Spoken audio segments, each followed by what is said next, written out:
So back at working on my boat, my engine. The Mercury 115 L6 motor. Tower of power, of course. So this time I decided I'm gonna take the carburetors out, take them apart, and see what's happening. The engine still doesn't run correctly after I changed all the coils. So ignition seems to be working fine. At least I hope so. So the next step is going to be taking those 3 carburetors off. It's a pretty straightforward job. Take this brace off first. There isn't really much to it. It's just 4 bolts. And it comes right off. There's just the only thing that's really hangs on there are those solenoids for the hydraulics. I'm just cutting some wire ties loose because I like to use zip ties. They're cheap, effective, and you just cut them loose if you have to take something apart. Carburetors are only held in place with 2 nuts each carburetor. And all you really have to disconnect is the fuel hose. And those things, they come right off. I don't think it can get any more simple than that. I really like it. And it's also good, there's only 3 carburetors for all 6 cylinders, so 2 cylinders share 1 carburetor.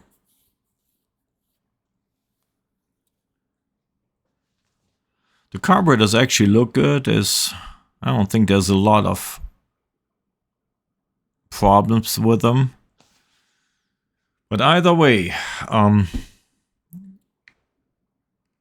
something isn't correct. So yeah, the next step is split those carburetors apart. They're held together by those little plastic cams, rods, or whatever it is. That's basically where you also synchronize them on. It's also pretty easy to do, actually. Those are the 2 choke plates. Only the very top and the center carburetor has actually those choke plates. I guess it's enough. It's pretty effective. They work.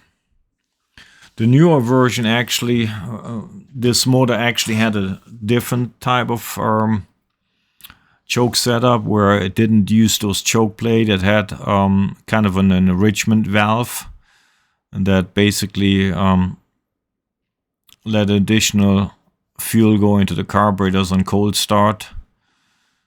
But I don't know, I didn't like it. So I went with the older style since I had an older motor laying around, and I think it works just fine. Yeah, there's those fuel hoses that just pull right off. At least they should. Or they break and then you have to replace them. And this one's didn't break. So yeah. This little hose has to come off too.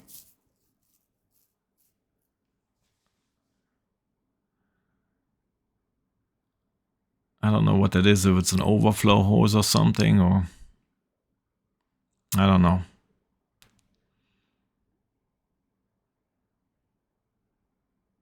Now open the float chamber. Just those 2 bolts. Again, very easy. I mean, I think those carburetors are about as simple as it can get.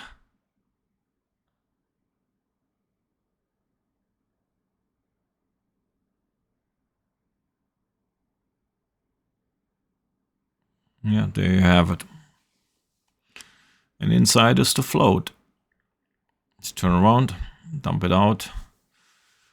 And this one is okay from the way it looks like. Carburetor looks pretty clean.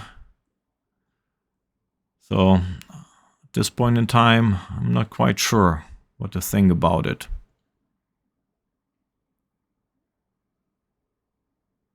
Yeah, everything clean. Nothing gunked up. So here's the second one, which is the middle carburetor. And that's where I found the problem. There's gasoline in this float. So that float is leaking. Camera doesn't show it all that good, but yeah. So with the gasoline inside that float, it may not be able to close the needle valve. Yeah, that was the first one again. But here you can see it. There's clearly gas in there. I think that's the culprit. Yeah, doesn't show all that good on the camera. Here I just marked it. X marks the spot. That float is no good. Anyway, so I went on eBay.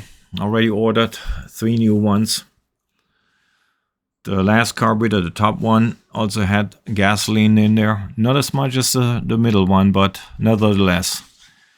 I don't think there should be any fuel in there. So it's gonna get a big X too. Either way, all three of them gonna get replaced.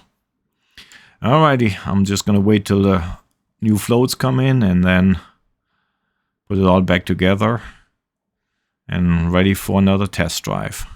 Thank you for watching.